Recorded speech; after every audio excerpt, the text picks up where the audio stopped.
எதிர்பார்க்காத காரியம், நடக்காத காரியங்கள். செத்தவன் என்னைக்காச்சும் உயிரோடு எழுந்திருக்கிறா பார்த்திருக்கீங்களா? இல்லவே இல்லை. ஆண்டாண்டு தோறும் அழுது புரண்டாலும் மாண்டவர் வருவரோ இம்மாநிலத்து. அழுது அழுது புரண்டாங்க செத்தனை தான் அழுவான் நம்மாடு. அப்புறமா வருஷம் வருஷம் நினைச்சு நினைச்சு அழுவான், அவ்வளவுதான். மற்றபடி ஒருவனும் உயிரோடு வந்ததாய் சரித்திரம் இல்லை. ஆனால் அவன் உயிரோடு வந்துட்டான்னு வச்சுங்க, அதுதான் அதிசயம். உலகத்திலே நடக்க முடியாத காரியங்கள் நடக்கிறதுக்கு பேர் தான் அதிசயம். நீங்களும் நானும் ஆராய்க்கிற இயேசு கிறிஸ்து, நீங்களும் நானும் வணங்குகிற இயேசு கிறிஸ்து அதிசயங்களை செய்து காட்டினார். அவர் மரித்தார். மனிதனாய் பிறந்த ஒருத்தரும் மரித்தவன் உயிரோடு எழுந்திரதாய் சரித்திரமே இல்லை. இவர் மரித்தார். அதுவும் எப்படி வச்சா தெரியுமா? திடீர் திருடு சாவல, எவனா ஒருத்தன் கொண்டு போய் சிலுவையில கொண்டு போய் தூக்கி வச்சு சாவடிக்கல அவரை போய். அவர் சொன்னபடியே மரித்தார். இத்தனாம் தேதி இத்தனை மணிக்கு இந்த இடத்துல இப்படி சாக போறேன் நான், சொன்னபடியே மரித்தார். சொன்னபடியே மூன்றாம் நாள் உயிரோடு எழுப்பின ஒரு சரித்திர புருஷன் இயேசு கிறிஸ்து. அவர் செய்து காட்டிய அற்புதம். மரணத்தையே ஜெயித்த ஒரு சரித்திர புருஷன் உலகத்தில் இருக்கிறார்னா, அந்த சரித்திர புருஷன் மூலமாய் நடக்க முடியாத காரியம் உலகத்தில் ஒண்ணுமே இல்லை. தேவனால் கூடாத காரியம் ஒண்ணுமே இல்லை. தேவனால் முடியாதுன்னு யாராச்சும் ஒருத்தன் சொன்னான்னா அவன் தேவனையே சந்தேகிக்கிறான். நிறைய பேர் சொல்லுவாங்க, சுகர் கம்ப்ளைண்ட் வந்துச்சுன்னா இதுக்கெல்லாம் விடுதலையே இல்லைங்கம்மா. நிறைய பேர் சுகர் கம்ப்ளைண்ட் வந்துச்சுன்னா கடைசி வரைக்கும் சுகர் இருந்துட்டு தாங்க இருக்கும், சுகர் இருந்துட்டு தான் இருக்கும். இன்ஜினியரிங் காலேஜ் ஸ்டூடெண்ட்டுகளுக்கு கூட அப்படிதான் சொல்லுவாங்கல்ல. ஆனா என்னுடைய மனைவிக்கு சுகர் கம்ப்ளைண்ட் வந்துச்சு, 500 பாயிண்ட். டாக்டர் பார்த்தான், எப்படிமா உயிரோடு இருக்கிறேன்னு கேட்கிறான். அவன் இங்கதான் இருக்காரு டாக்டர், ஆவடி இல்லை. அவர் சொல்றாரு, எப்படித்தான் உயிரோடு இருக்கிறேன், நேரம் கோமா ஸ்டேஜில் இருக்கணுமே, நீ எப்படி உயிரோடு இருக்கிற? சரி நீ அந்த மருந்து சாப்பிடு இந்த மருந்து சாப்பிடு அப்படின்லாம் சொன்னாரு டாக்டர். இவங்களும் சாப்பிட்டாங்க. நான் சொன்னேன், மருந்து சாப்பிடுங்க, தப்பு இல்லை, சாப்பிடுறது தப்பே இல்லை. மருந்து சாப்பிடாது என்று ஒரு சில பேர் கிறிஸ்தவர்கள் சொல்லலாம். ஆனால் நாம் அப்படி சொல்லுகிறது இல்லை. சாப்பிடுங்க, சந்தோஷம், சாப்பாடு சாப்பிடுற மாதிரி மருந்து சாப்பிடலாம், தப்பு இல்லை. ஆனால் இயேசு கிறிஸ்துவை விசுவாசித்து பார். அவர் 2008 ஆண்டுகளுக்கு முன்னாலே நம்ம எல்லாருடைய வியாதிகளையும் சுமம் தீர்த்து விட்டார். உலகத்திலே தீர்க்க முடியாத வியாதிகள் எல்லாம் தீர்த்திருக்கிறார். இந்த சுகர் கம்ப்ளைண்டும் தீர்த்து விடுவார், நம்பிப்பார் என்று நான் சொன்னேன். நம்பினார்கள். இன்னைக்கு டாக்டர் போய் டெஸ்ட் பண்ணி பார்த்தா சுகரே இல்லை. ஹல்லேலூயா, ஹல்லேலூயா. அவங்கதான் என்னுடைய மனைவி. சுகர் கம்ப்ளைண்ட் தீராது என்று உலகம் சொல்லிக் கொண்டிருக்கிறது. சுகர் கம்ப்ளைண்ட் தீராது என்று உலகம் சொல்லிக் கொண்டிருக்கிறது. சக்கரை வியாதி எங்க ஊர்ல எல்லாம் நான் சின்ன பையனா இருக்கும் போது 1000 ஒருத்தன் கோடியில ஒருத்தனுக்கு தான் சக்கரை வியாதி வரும். ஊர்ல வில்லேஜ்ல எல்லாம் சொல்லுவாங்க, இவருக்கு சக்கரை வியாதியா, இவருக்கு சக்கரை வியாதியா. என்னன்னு எங்களுக்கு எல்லாம் புரியல. சக்கரைனா எங்களுக்கு வேற அர்த்தம் நினைச்சிட்டு போனாங்க. ஓ அந்த வியாதி போல நினைச்சிட்டு போனாங்க, எங்களுக்கு ஒன்றும் தெரியாது. அதுவும் நான் காலேஜ் படிக்கும் போது கூட சக்கரை வியாதினா என்னன்னு தெரியாது. ஆனா சென்னைக்கு கொண்டு போனா எல்லாருக்குமே சக்கரை வியாதி இருக்குது, என்னன்னு தெரியல. ஆனால் என் தேவன் சொல்கிறார், நான் அதிசயங்களை செய்து காட்டினேன், இன்றைக்கும் அதிசயங்களை செய்து காட்டுவேன். ஆமென். அதிசயங்களை செய்து காட்டுகிறவர் நம் தேவன். அவர் அதாவது அற்புதங்கள் ஒன்று இருக்கு தெரியுங்களா? அற்புதம், மிரக்கிள். அற்புதம் வேற, அதிசயங்கள் வேற. அற்புதம் என்பது உலகத்தில் நடக்கிற காரியங்கள் நடக்கிறது. கண்ணு தெரியாதவனுக்கு கண்ணு தெரியும், இது அற்புதம். வயிற்று வலிக்காரனுக்கு வயிற்று வலியில நின்று போகும், இதுக்கு பேர் அற்புதம். இதெல்லாம் அற்புதம். குழந்தை இல்லாதவனுக்கு குழந்தை கிடைக்கும், இதுக்கு பேர் அற்புதம். ஆனா அவங்களுடைய சரீரம் செத்து போயிடுச்சுன்னு வச்சுங்க, அதாவது ஓல்டு மேன் ஆயிட்டான், குழந்தையே பிறக்காது வச்சுங்களா. 80 வயசு 85 வயசு 90 வயசு ஆயிடுச்சு வச்சுங்களா, 100 வயசு ஆயிடுச்சுன்னு வச்சுங்களா, குழந்தை பிறக்குமா? அந்த ஆளுக்கு பிறக்காது. அந்த அம்மாவுக்கு 60 வயசு ஆயிடுச்சு வச்சுக்கோங்க, அதுக்கப்புறம் அந்த வழிபாடெல்லாம் நின்று போயிருமா? குழந்தை அவங்களுக்கு பிறக்குமா? பிறக்காது. நீ என்னதான் இன்ஜெக்ஷன் போடு, மருந்து சாப்பிடு, டாக்டர்கிட்ட போ, என்னதான் பண்ணு, அது நடக்காது. ஆமாம். இப்ப குழந்தை கிடைக்கிறது அற்புதம். ஆனா அப்போ 100 வயசு ஆயிடுச்சு, சரீரமே செத்து போச்சு. அதாவது குழந்தை உருவாகிறதுக்குரிய காரியமே செத்து போச்சு. பெண்ணுடைய வழிபாடு நின்று போயிற்று. அதுக்கப்புறம் குழந்தையும் பிறக்காது. ஆமென். இந்த நேரத்திலும் ஒரு ஆளுக்கு குழந்தை பிறந்துச்சுன்னா அதுக்கு பேர் தான் அதிசயம். இந்த அதிசயத்தை நீயும் நானும் ஆராதிக்கிற இயேசு கிறிஸ்து ஆபிரகாம் என்ற ஒரு மனுஷனுக்கு 100 வயது ஆனவனுக்கு அவருடைய மனைவி வழிபாடெல்லாம் நின்று போச்சு. அப்படிப்பட்ட நேரத்திலும் அவர்களுக்கு குழந்தையை உண்டாக்கி இருக்கிறார். இது தேவன் செய்த அதிசயம். ஆக தேவன் அதிசயங்களை செய்கிற தேவன். அதிசயங்களை செய்கிற தேவனால் கூடாத காரியம் ஒண்ணுமே இல்லை. உங்களுக்கு ஒரு காரியம் சொல்றேன். நிறைய பேர் சொல்லுவாங்க, போய் அதிசயம் எல்லாம் எப்படியா நடக்கும், இதெல்லாம் நடக்குமா? நடக்கவே நடக்காது. எய்ட்ஸ் நோயெல்லாம் அதுக்கு தீக்கிறதுக்கு மருந்தே இல்லைன்றாங்க நிறைய பேர். அப்படித்தானே? எய்ட்ஸ் நோயெல்லாம் நம் தேவனால் முடியாத அதிசயங்கள் ஒண்ணுமே இல்லை. ஆமா, இப்போ ஒரு சிஸ்டர் வந்து சாட்சி என்ன தெரியுமா? ஆங்கிலோண்டியன் மாதிரி வந்து, ஆங்கிலோண்டியன் இல்லை, அவங்க தமிழ்நாட்டுக்காரங்க தான். ஆனா அவங்க மெடிக்கல் டிபார்ட்மெண்ட்ல தான் இருக்கிறாங்க. அவங்கள்ட்ட கேளுங்க, எய்ட்ஸுக்கு மருந்தே கிடையாது, கேன்சருக்கு மருந்தே கிடையாது. கேன்சரை குறைக்கலாம், எய்ட்ஸை சாகிறதுக்கு கொஞ்ச நாள் கூட்டி வைக்கலாம். 5 வருஷம் சாகிறவன் 7 வருஷம் சாவான், அவ்வளவுதான். மற்றபடி சாவனும் செத்தான் அவன். ஆனால் இது உலகத்தில் நடக்க முடியாத காரியம். எய்ட்ஸை உள்ள மாற்ற முடியாது, கேன்சர் எல்லாம் தீர்க்க முடியாது. என் தேவன் அதிசயங்களை செய்த ஆண்டவர், மரணத்தை ஜெயித்த அந்த ஆண்டவர் அதிலும் அதிசயத்தை காட்டுவார். ஹல்லேலூயா. நிறைய பேர் சொல்லுவாங்க, நாய் வாழையெல்லாம் நிமித்த முடியுமா ஐயா? எப்படி? நாய் வாழை எப்பவுமே வாழ்ந்துட்டு தான் இருக்கு, பாத்துக்கியா? அதை நிமித்தி பாரு, நிமித்தவே முடியாது. நாய் வாழையெல்லாம் நிமித்த முடியுமாயான்னு சொல்லிட்டு இருப்பாங்க நிறைய பேரு.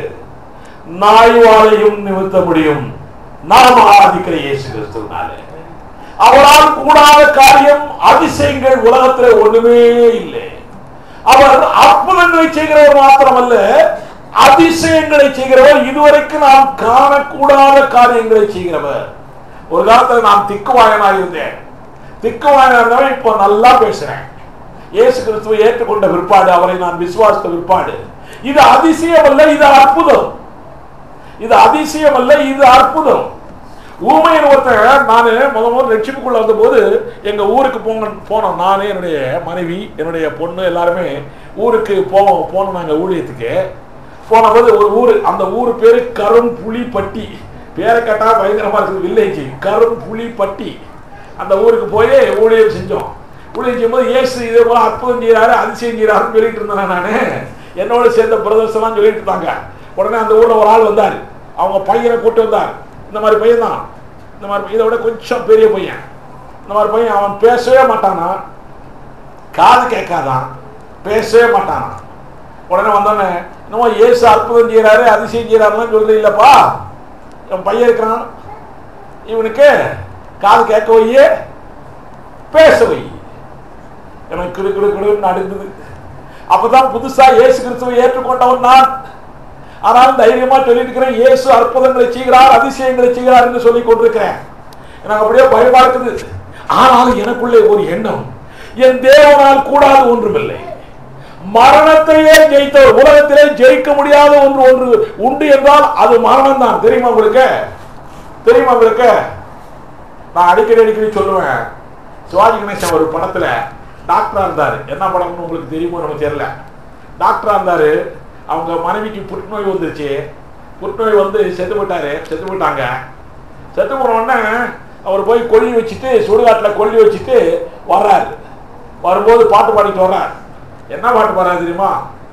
எலும்புக்கும் சதைக்கும் மருத்துவம் கண்டேன், இதற்கோர் மருந்தினை கண்டேனா? எது? புற்றுநோய்க்கு. எலும்புக்கும் சதைக்கும் மருத்துவம் கண்டேன், இதற்கோர் மருந்தினை கண்டேனா? இருந்தால் அவளை தன்னம் தனியாய் எரியும் நெருப்பில் விடுவேனா? நமக்கும் மேலே ஒருவனடா, அவன் நாளும் அறிந்த தலைவனடா. இதுவரைக்கும் ரைட்டு தான். அதுக்கப்புறம் அவர் சொன்னதான் கண்ணதாசன் எழுதி கொடுத்து தப்பா எழுதி கொடுத்தாரு. போனால் போகட்டும் போடா, இந்த பூமியில் நிலையாய் வாழ்ந்தவன் யாரடா? போனால் போகட்டும் போடா. இந்த செய்தியை கேட்டுக்கொண்டிருக்கிற சகோதரனே சகோதரியை நான் உனக்கு சொல்கிறேன், இந்த பூமியில் நிலையாய் வாழ்ந்தவன் ஒருவனும் இல்லை. ஆனால் புற்றுநோயால் சாகக்கூடாது. தேவனை ஏற்றுக்கொண்டவன், தேவனை ஏற்றுக்கொண்டவன் நமக்கு மேலே ஒருவனடா. அவன் நாளும் அறிந்த தலைவனடா. அவன் எல்லாம் தெரிஞ்சவர். அவர் நிச்சயமாய் உன்னுடைய எந்த வியாதியா இருந்தாலும் சரி, இந்த சுவாமி கணேசன் டாக்டரால மருந்து கண்டுபிடிக்க முடியல. இன்னேற வரைக்கும் டாக்டர்களால மருந்து கண்டுபிடிக்க முடியல. ஆனால் அவர் மருந்து கண்டுபிடிக்காமையே அவர் உன்னை சுகமாக்குறார். அதிசயத்தை செய்கிற தேவன் நாம் ஆராதிக்கிற இயேசு கிறிஸ்து. கரங்களை தட்டி தேவனுடைய நாமத்தை மகிமைப்படுத்தலாமா? உங்களுக்கு நான் ஒரு காரியத்தை சொல்கிறேன், ஒரே ஒரு காரியம். இப்படி அதிசயங்கள்லாம் நம்முடைய வாழ்க்கையில நடக்கணும்னா அதுக்கு ஒரு கண்டிஷன் இருக்கு. சும்மா எல்லாருக்குமே அதிசயம் நடந்துருவேன், அதுக்கு ஒரு கண்டிஷன் இருக்கு. என்ன கண்டிஷன்? ஒண்ணும் இல்லை, காசு கொடுக்கணுமா பணம் கொடுக்கணுமா ஒண்ணும் வேண்டாம். இப்ப கூட சொன்னார் பாத்தீங்களா, நீங்க எந்த அளவிலே அளக்கிறீர்களோ அந்த அளவிலே தான் உங்களுக்கு கிடைக்கும். இங்கிலீஷ்ல மெஷர் என்று எழுதப்பட்டிருக்கிறது. நீ எப்படி அளக்கிறியோ அதை பொறுத்துதான். அப்படின்னா உன்னுடைய உள்ளம் எப்படி இருக்கிறதோ அதை பொறுத்துதான் உனக்கு தேவன் செய்வார். இன்னும் கொஞ்சம் அதிகமாக சொல்லணும்னா, நீ எந்த அளவுக்கு தேவனை விசுவாசிக்கிறாயோ, நீ எந்த அளவுக்கு தேவனை நம்புகிறாயோ, எந்த அளவுக்கு தேவனுடைய வார்த்தையை நம்புகிறாயோ அந்த அளவுக்கு உனக்கு அளக்கப்படும், அந்த அளவுக்கு உனக்கு செய்யப்படும். ஆமென். சும்மா ஏதோ தானோ இருந்தால் காணாது. நீ அதிகமாய் விசுவாசித்தால் உன்னுடைய வாழ்க்கையை அதிசயங்களை பார்க்க முடியும். இது ஒரு பெரிய கண்டிஷன். இந்த கண்டிஷனுக்கு ரூபாய் ஏதாச்சும் கொடுக்கணுமா? இஸ்ரவேல் ஏதாச்சும் ரூபாய் கொடுக்கணுமா? இதுக்கு தேவையில்லைல்ல. விசுவாசிக்கணும், நம்ம தானே விசுவாசிக்கணும், நம்ம தான் விசுவாசிக்கணும். இப்படி அவர் செய்வார்னு எப்படியா தெரியும் உனக்கு? இது ஒரு கேள்வி நிறைய பேர். இவர் செய்வார்னு உனக்கு எப்படியா தெரியும்? ஏதோ எங்களை சொல்ற, நாங்க ஏதோ நம்புறோம், நடக்கலன்னா என்ன செய்யறது? நம்புனா நடவாச்ச, நம்பாட்டி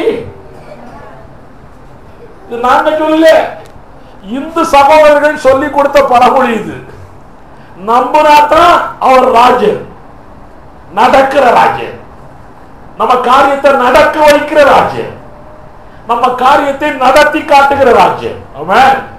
நம்பாட்டி யமராஜ்யம். உங்களுக்கு தெரியுமா, இப்ப நான் ஒரு வாரமா ட்ரைனிங் போயிட்டு இருந்தேன். அந்த ட்ரைனிங்ல பல காரியங்கள்லாம் சொல்லி கொடுத்தாங்க. உலகம் இந்த அளவுக்கு முன்னேறிட்டு இருக்கிறது இப்பதான் எனக்கு தெரியுது. இதுக்கு முன்னாடி தெரியும், இது ரொம்ப ரொம்ப தெரியுது.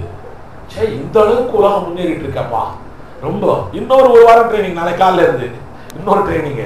உலகம் இந்த அளவுக்கு முன்னேறிட்டு இருக்கே அப்படின்னு சொல்லிட்டு அதுல ஒரு காரியம் சொன்னாங்க. இதுவரைக்கும் எனக்கு அதை பத்தி தெரியல, கொஞ்சம் தெரியும், தெரியல. ஆனா அசட், சொத்துன்னு இருக்கு தெரியுங்களா? சொத்துல ரெண்டு விதமான சொத்து இருக்குதான். நமக்கு தெரிஞ்சது என்னன்னா அசையும் சொத்து, அசையா சொத்து, இதுதான் தெரியும் நமக்கு. சரிதானா? அசையும் சொத்து, அசையா சொத்து. அசையா சொத்துனா நிலம் வீடு இதெல்லாம் அசையாத சொத்து. அசையும் சொத்துனா பணம் காசு இதெல்லாம் அசையும் சொத்து. அந்த மாதிரிதான் அர்த்தங்கள். ஆனா இதெல்லாம் இன்னும் ரெண்டு சொத்து இருக்குதான். Tangible asset, intangible asset. என்னடா இது ரெண்டு சொல்றாங்க, இது என்னடா அர்த்தம்னு கேட்டேன் நான்.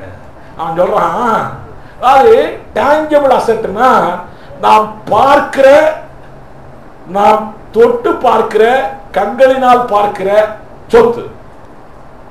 தொட்டு பார்க்கிற, கண்களினால் பார்க்கிற சொத்து. இது தொட்டு பார்க்காமையே கண்களிலே பார்க்க முடியாத சொத்துக்கள் ஏராளம் இருக்கிறது சொல்லி கொடுத்தாங்க. என்னடா அது? பார்க்கிறது தான் சொத்துன்னு சொல்லிட்டு போனோம் எல்லாரும் இல்லையா? எங்க தாத்தா பாட்டி அப்படித்தான் சொல்லி கொடுத்தாங்க. பார்க்காத சொத்துக்களும் இருக்குதான், தொட்டு பார்க்க முடியாதான், கண்ணால் பார்க்க முடியாத சொத்துக்களும் இருக்கிறதா. அது என்ன யான்னு சொல்லி நாங்க கேட்டோம். அவன் சொன்னா, கம்ப்யூட்டர் இருக்குல்ல, கம்ப்யூட்டர் பார்த்திருக்கீங்களா? கம்ப்யூட்டர்ல கம்ப்யூட்டர் பார்த்திருக்கிறோம். அது ஒரு எத்தனை ரூபாய்க்கு வாங்கியிருக்கிறோம்? 25,000 30,000 வாங்கிருக்கோம் வச்சுங்களா, 20,000, இப்ப 10,000 கூட கிடைக்குது. இந்த கம்ப்யூட்டர் பார்க்கறது, தொடுறது இல்லையா? பார்க்க முடியும், தொட முடியும். இது பார்க்கக்கூடிய சொத்து, ரைட்டா? கம்ப்யூட்டருக்கு உள்ள என்னென்னமோ இருக்கு தெரியுமா? திடீர்னு தட்டினா லண்டன் போயிடறான், திடீர்னு தட்டினா எம்ஜிஆர் சிவாஜி வந்துடுறான், திடீர்னு தட்டினா சினிமா பாட்டு வருது, திடீர்னு தட்டினா என்னென்னமோ நடக்குது. அது பேர் சாஃப்ட்வேர்னு சொல்லுவான், உள்ளுக்குள்ள இருக்குது. இதை எவனாட்டு பார்க்க முடியுமா? பார்க்கவே முடியாது. அதுதான் பார்க்க முடியாத தொட முடியாத சொத்துன்னா கேட்டோன்னே எனக்கு ஆச்சரியமா போச்சு.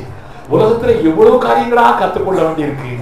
ஆக அதே போல உங்களுக்கு நான் சொல்லுகிறேன், உலகத்துல நாம் பார்க்கிறதெல்லாம் அற்புதங்கள், பார்க்க முடியாத அதிசயங்கள், நிறைய காரியங்களை தேவன் செய்து கொண்டிருக்கிறார். ஆமென். இது பார்க்க முடியாத காரியங்கள், அனுபவிக்கத்தான் முடியும். கம்ப்யூட்டர்ல என்னென்னலாம் ஃபீட் பண்ணிக்கிறோங்கிறத பார்க்க முடியாது. ஆன் பண்ணி பார்த்து அனுபவிச்சா தான் தெரியும் அந்த கம்ப்யூட்டர்ல என்னதெல்லாம் இருக்குன்னு. இன்ஜினியர் நான் சொல்ற சரிதானா? சரிதான் இல்லையா? ஆக இது அனுபவித்து பார்க்க வேண்டிய அசட்டு அதிசயம், அனுபவித்து பார்க்க வேண்டிய சொத்து அதிசயம். ஒரு சொத்தே நம் தேவன் கொடுத்துக்கிறாருன்னா இதை அனுபவிச்சு பார்க்க வேண்டாமா? என்ன இஸ்ரேல் அனுபவிச்சு பார்க்க வேண்டாமா? பார்க்கலாமா? காற்றை நாம் காண மாட்டோம், மழையையும் பார்க்க மாட்டோம், வாய்க்கால்கள் நிரம்பி இருக்குமா? இதாயா இன்டான்ஜிபிள் அசட்டை காண முடியாத சொத்து. அல்லேலூயா. காற்றை நாம் காண மாட்டோம், மழையையும் பார்க்க மாட்டோம். காற்றை நாம்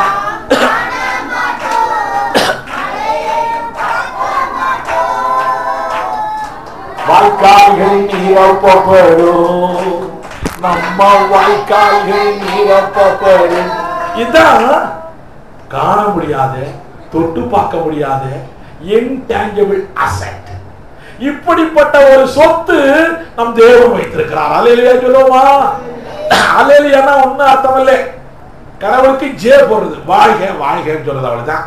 காமராஜர் வாழ்க, அண்ணாதுரை வாழ்க, இப்படி எல்லாம் கத்தன வாய் தானே இந்த வாயே. இப்போ தேவன் வாழ்க, அவ்வளவுதான் அல்லேலூயாங்கிறது. இது ஏன் அல்லேலூயா அல்லேலூயான்னு சொல்றாங்கன்னா இது எபிரேய பாஷை. எபிரேய பாஷை இப்ப எல்லாம் இந்தியாவில் எங்க போனாலும் சரி ஸ்ரீ சேவியா, ஸ்ரீமதி கஸ்தூரிபா அப்படித்தானே போடுறான். ஸ்ரீனே போட்டுட்டு இருக்காங்க எல்லாரும். வெள்ளைக்காரனை கேட்டா மிஸ்டர் அவர் போடுறாரு, மிஸ்டர் மிஸ்ஸஸ் அவர் போடுவாரு, அப்படித்தானே தெரியுமா உங்களுக்கு? அது போல அந்த ஸ்ரீங்கிறது இந்தியாவிலும் தமிழ் மொழி கிடையாது. ஸ்ரீங்கிறது சமஸ்கிருத மொழி. ஆனாலும் தமிழ்நாட்டுக்காரனும் ஸ்ரீன்னு தான் போடுறான் இல்லையா? ரைட். ஸ்ரீ போட்டு புள்ளி வைக்க கூடாதான், தெரியுமா உங்களுக்கு? ஸ்ரீ போட்டு புள்ளி வைக்க கூடாதான். நேற்று தான் சொல்லி கொடுத்தாங்க எனக்கு. அதை பாரு, ஸ்ரீ போட்டு புள்ளி வைக்க கூடாது. ஏன் தெரியுமா? அதெல்லாம் அப்புறம் சொல்றேன். ரைட், பரவாயில்ல. ஆக வாழ்க்கையில ஒரு குறிப்பிட்ட மக்களுடைய மொழி அது. நம்ம எல்லாம் என்ன செய்வோம்? நமஸ்காரம் நமஸ்காரம் நமஸ்காரம் சொல்லுவோம் தெரியுமா? நமஸ்தே நமஸ்தே நமஸ்தே. தமிழ்நாட்டுக்காரன் குட் மார்னிங், குட் மார்னிங். தமிழ்நாட்டுக்காரன் வணக்கம் வணக்கம் வணக்கம். அது யார் சொல்லலாம்? இப்போ சின்ன பிள்ளைகள் எல்லாம் குட் மார்னிங் தான் சொல்லி கொடுக்குறாங்க. அதனால கருணாநிதி நல்லா சொன்னார், 5ஆம் கிளாஸ் வரைக்கும் நீ கண்டிப்பா தமிழ் படிச்சுதாயே ஆகணும்ட்டாரு. அவன் சரி பரவாயில்ல, குட் மார்னிங்க பழகிற நீ, வெள்ளைக்காரனை விரட்டி விட்டுட்டு குட் மார்னிங் பழகிறியா நீ? பாத்தியா? அப்ப வெள்ளைக்காரனை இருந்திருக்கலாம்ல. சரி, வெள்ளைக்காரனை விரட்டி விட்டுட்டு நீ வணக்கம் சொல்லு, வணக்கம் வணக்கம் வணக்கம். ஆக அதுபோல எபிரேய பாஷை, ஹீப்ரு பாஷை. இப்ப செம்மொழிகள் வந்திருக்கு பார்த்தீங்களா? அதுல ஒரு மொழி எபிரேய பாஷை. எபிரேய பாஷை, எபிரேய பாஷையில் தான் இந்த புஸ்தகம் பாதி புஸ்தகம் எழுதப்பட்டிருக்கிறது. இன்னும் பாதி புஸ்தகம் கிரேக்க பாஷை எழுதப்பட்டிருக்கிறது. இது ரெண்டுமே செம்மொழி. தமிழ் மொழியும் செம்மொழி ஆயிடுச்சு இப்போ. ஆமென். ரைட். ஆக எபிரேய பாஷையில அல்லேலூயா அப்படின்னா தேவனுக்கு ஜெ, அவ்வளவுதான். ஜெயங்கிறத நம்மளால புரியுது, வாழ்க்கைன்னா புரிய மாட்டேங்குது. அதனால தேவனுக்கு ஜெ. ரைட், முடிஞ்சது. ஸ்தோத்திரம். ஆக விசுவாசம் இருந்தால், நம்பிக்கை இருந்தால் நிச்சயமாய் தேவன் நமக்கு அதிசயங்களை செய்கிறார். ஒரு காரியம் ஒரே ஒரு இன்சிடென்ட் மாத்திரம், 2-3 இன்சிடென்ட் வச்சிருக்கேன். ஒன்னே ஒன்று மாத்திரம் சொல்ல போறேன் உங்களுக்கு. ஒரு ஊர்ல ஒரு அம்மா இருந்தாங்க. அந்த அம்மாவுக்கு குழந்தை இல்லை, ஒண்ணு இல்லை. அந்த அம்மா பணக்காரம்மா. அந்த ஊருக்கு ஒரு பெரிய ஊழியக்காரர் வந்தார். ஊழியக்காரர் வந்த உடனே அந்த ஊழியக்காரர், வாங்க ஐயா, எங்க வீட்டுக்கு வாங்க, எங்க வீட்டில் தங்குங்க, எங்க வீட்டில் சாப்பிடுங்க அப்படின்னு சொன்னாங்க. ஒரு நாள் அவர் எப்போலாம் அந்த ஊருக்கு வராரோ அப்போலாம் அந்த அம்மா வீட்டுக்கு வருவாரு. உடனே இந்த அம்மா பார்த்தாங்க, இவ்வளவு பெரிய ஊழியக்காரர், கடவுளுடைய பிள்ளையா இருக்காரு, இவருக்கு ஏதாச்சும் செய்யணும் அப்படின்னு சொல்லிட்டு பாருங்க, அவங்க மேல இதே போல ஒரு ரூம் போட்டாங்க. அவருக்கு ரூம் போட்டு, ஐயா இது நீங்க எப்போ வந்தாலும் சரி அந்த ரூம்ல தங்கிக்கங்க ஐயா, ரூம் போய் பார்த்தாரு. ரூம்ல டேபிள், சேரு, கட்லு, குத்து விளக்கு, என்ன ஒரு மனுஷனுக்கு தேவையோ எல்லாம் வச்சிருக்கான் பாரு. அவன் டேபிள், சேர், ஏன்னா பெரிய பெரிய ஊழியக்காரெல்லாம் படிப்பார்ல, சாமியாரெல்லாம் படிப்பார்ல. டேபிள், சேரு, குத்து விளக்கு, வெளிச்சம். அப்போலாம் எலக்ட்ரிசிட்டி கிடையாது. குத்து விளக்கு, கட்லு வச்சுட்டாங்க. இப்படியே டெய்லி எப்போலாம் அவர் போறாரோ அவருக்கு எல்லா காரியமும் இந்த அம்மா செஞ்சிருந்தாங்க. ஒரு நாள் அவர் கேட்டாரு, அம்மா உங்கள்கிட்ட ஒரு குறை இருக்கு, நான் கண்டுபிடிச்சிருக்கிறேன். அந்த அம்மாவுக்கு தெரியும் குழந்தை இல்லைங்கிறது. உடனே இவர் சொன்னாரு, உங்களுக்கு குழந்தை பிறக்க போகுது. இந்த அம்மா சிரிக்கிறாங்க. ஒன்னும் கவலைப்படாத, இன்னும் ஒரு வருஷத்துக்குள்ள உனக்கு குழந்தை பிறக்க போகுது. நிச்சயமாய் சொன்னபடியே ஒரு வருஷத்துல குழந்தை பிறந்துச்சு. ஹல்லேலூயா. என்னுடைய ஊழியத்திலே எத்தனையோ பேருக்கு கர்த்தருடைய நாமத்தினாலே நான் சொல்லி இருக்கிறேன், குழந்தை பிறந்திருக்கிறது. ஹல்லேலூயா. நம் தேவன் பெரியவர். நீ ஒண்ணும் சொல்லல, அவர் சொல்றாரு, நம்ம சொல்றோம், அவ்வளவுதான். வேற ஒண்ணுமே இல்லை. சொல்றவன்ட்ட சைபர், சொல்றவன் சைபர். எத்தனை சைபர்? ஒரு 5 சைபர், ஒரு 7 சைபர். சொல்ல வைக்கிறவரே 1, முன்னால போட்டுக்க 1. 7 சைபர் போட்டு 1 போட்டா யார் நானு? கோடி கோடி. யார் நானு? கோடி. இந்த பயிலோ உலகத்தில் உள்ளவன் என்ன செய்யறான்? இந்த சைபரத்தையும் மதிக்கிறான். இவரு சொன்னாயா, இவரு ஜோமன்னாயா, இது நடந்துச்சியா, முன்னால 1 இருக்கிறதே மறந்துறான் அந்த பயிலோ. அந்த 1 இருக்கிறதுனால சைபருக்கு மரியாதை. அல்லேலூயா. அதுபோல நான் சைபர், நிறைய பேருக்கு சைபரா இருக்கிறேன், ஆனால் முன்னால ஒரு 1 இருக்குது, அதனால காரியங்கள் நடந்து கொண்டு இருக்குது. அல்லேலூயா. அதனால அந்த அம்மாட்ட ஒரு வருஷத்துல குழந்தை பிறக்கணும்னு சொன்னாரா, சொன்னபடியே பிறந்துச்சு. உடனே அந்த பையன் பெரிய ஆனா நல்லா இருந்தான், சின்ன பையனா இருந்தான். இருக்கும்போது ஒரு நாள் தோட்டத்துக்கு வேலைக்கு போனானா. வேலைக்கு போனா திடீர்னு அப்படியே மண்டை காய்ச்ச. நம்ம இந்த ஊர்ல கேட்டா டாக்டர் என்னமா சொல்லுவாங்க, அதுக்கு பேரு பிரெயின் ஃபீவர் சொல்லுவான். அந்த காலத்துல எழுத தெரியல, பிரெயின் ஃபீவர் எழுத தெரியல இல்ல, அதனால மண்டை காய்ச்ச போட்டான், பிரெயின் ஃபீவர். உடனே பிரெயின் ஃபீவர் வந்து நம்ம நினைச்சுமா இந்த ஆள் செத்தே போயிடுவான்னு சொல்லுவாங்க நம்மளாம். உடனே அதே போல இருந்தாலும் செத்தே போயிட்டான் அந்த பையன், சின்ன பையன். உடனே இந்த அம்மா நம்ம என்ன செஞ்சிருப்போம், செத்து போயிட்டானா, சரி ஊராளையெல்லாம் கூப்பிடு, எல்லாரையும் கூப்பிட்டு தூக்கிட்டு போவான், அந்த 4 பேருக்கு நன்றின்னு பாட்டு பாடிக்கு போவான் அப்படின்னு தான் நம்ம ஆட்கள் நினைப்பான் இல்லையா? ரைட்டு. அல்லது அந்த சாமியார் வந்தாரையா, குழந்தை கொடுத்தாரே, அந்த ஆளையும் கூப்பிட்டு ஜோ பண்ணி கொண்டு போய் கல்லறையில கொண்டு போய் போட்டு வரட்டும் அப்படித்தான் நினைப்பாங்க இல்ல. இந்த அம்மாவுக்கு விசுவாசம் இருந்தது, நம்பிக்கை இருந்தது. செத்தவன் பிழைப்பான், நம்பிக்கை இருந்தது. உடனே என்ன செய்யணும் தெரியுமா அந்த அம்மா? ஏன்னா இந்த பையன் தேவனால் கொடுக்கப்பட்ட பையன், சும்மா இல்ல. ஆமென். நம்பிக்கை இருந்தது. உடனே அந்த பிரேதத்தை தோட்டத்துல இருந்து கொண்டு வந்து ரூமுக்குள்ள போட்டு பூட்டி வச்சுட்டு கதவெல்லாம் போட்டுட்டு அவன் புருஷக்காரனை கூப்பிட்டு, வாயா குதிரையை கொண்டு வா, வேலைக்காரனை கொண்டு வா, நான் போ. எங்கவா போறேன்? புருஷக்காரன் பையன் செத்து போட்டான்னு சொல்லல அந்த அம்மா. புருஷனை விட, மனைவியை விட, பிள்ளையை விட, அப்பா அம்மாவை விட யாரை நீ பெரியவனா நேசிக்கணும்? தேவனைத்தான் நீ பெரியவராய் நேசித்தால் உன் வாழ்க்கையிலே அதிசயங்கள் நடக்கும். தேவனைத்தான் பெரிய ஆளா நினைக்கணும். டாக்டர் பெரிய ஆள் இல்லை, நர்ஸ் பெரிய ஆள் இல்லை, அப்பா அம்மா பெரியவங்க இல்லை. அதனால அவங்க எல்லாம் சின்ன ஆளுக்கு நினைக்காதீங்க. அவர்கள் மூலமாயும் தேவன் காரியங்கள் செய்கிறார். எல்லாத்துக்கும் மேல அவர் தான். உடனே இந்த அம்மா நினைச்சாங்க, பிரேதத்தை உள்ளுக்குள்ள போட்டு வச்சுட்டு பாடிய அவங்க வீட்டுக்காரர்கிட்ட போய் குதிரை வாங்கிட்டு, குதிரைங்கிறது கழுதைன்னு போட்டு குதிரை வாங்கிட்டு வேலைக்காரனை முன்னால உட்கார வச்சுக்கிட்டு போயிட்டே இருக்கான். எங்கம்மா போறேன்னு புருஷக்காரன் கேட்கறான். மகன் செத்து போயிட்டாங்களான்னு சொல்லல. செத்து போயிட்டாங்கன்னா விடுவார் அவரு. என்ன சொன்னாங்க, நான் அந்த ஊழியக்காரனை பார்க்க போறேன். எதுக்கு ஊழியக்காரனை பார்க்க போறேன் அவரு கேட்கிறாரு.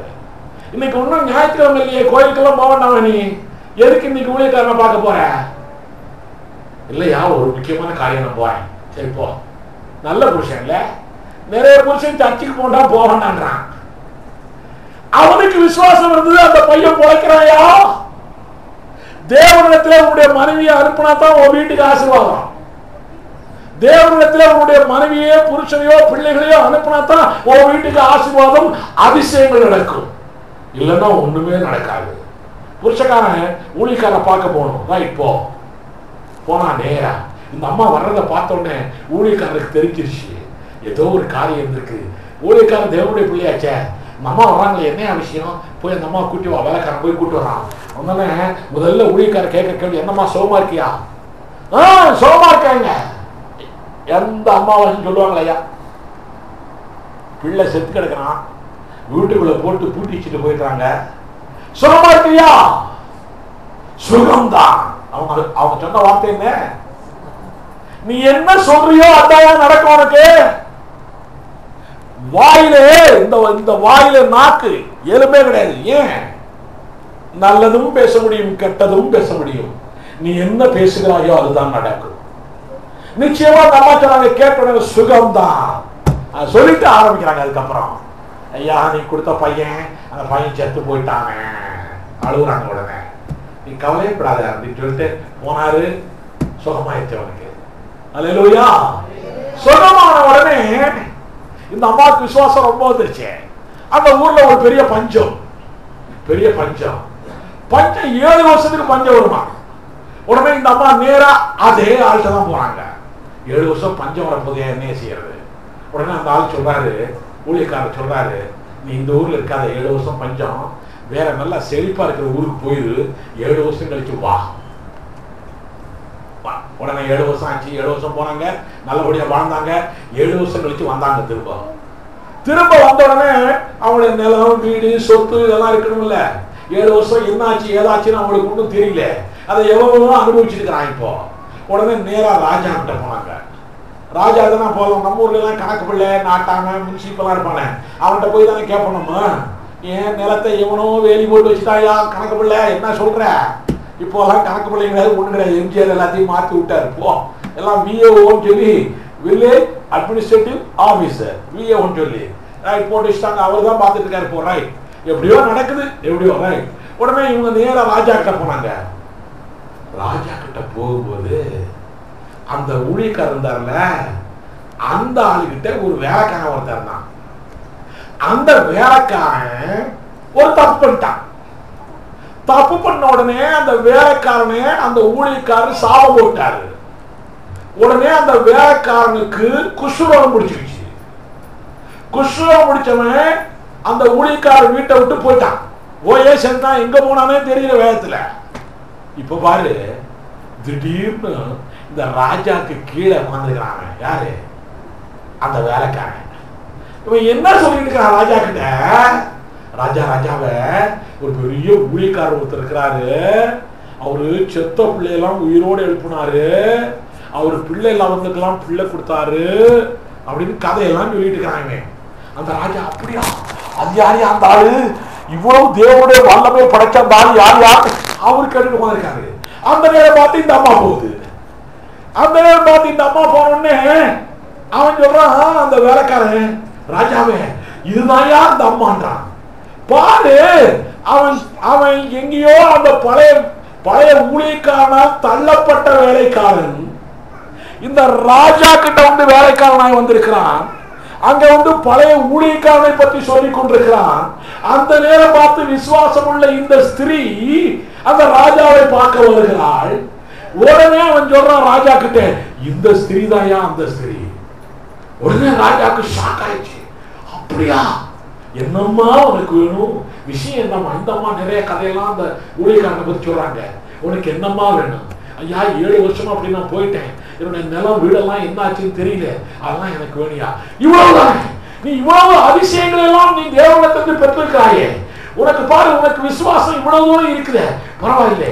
உனக்கு நிலம் வீடு மாத்திரம் இல்லை, இந்த 7 வருஷமா நிலத்துல என்னென்னலாம் வருமானம் வந்துச்சு அதெல்லாம் சேர்த்து உனக்கு கொடுக்கிறேன்னு சொன்னா. அல்லேலூயா. நான் உங்களுக்கு சொல்ற காரியம் என்னன்னா, உங்களுக்கு சொல்றேன் ஒரு காரியம். அந்த வேலைக்காரன் ஊழியக்காரன் தள்ளப்பட்டானே, அவன் எப்படியா ராஜா கிட்ட வந்தான்? யாருக்கு தெரியும்?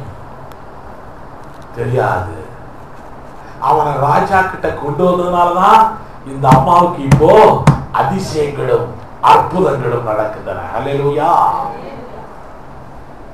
இந்த அம்மா பாருங்க, 7 வருஷமா தேவன் அந்த அம்மாவை பாதுகாத்திருக்கிறாரு. எப்படி? விசுவாசம் இருந்ததுனாலே 7 வருஷமா வெளியூருக்கு போய் செழிப்பான இடத்துல இருந்து திரும்ப வந்திருக்கிறாங்க.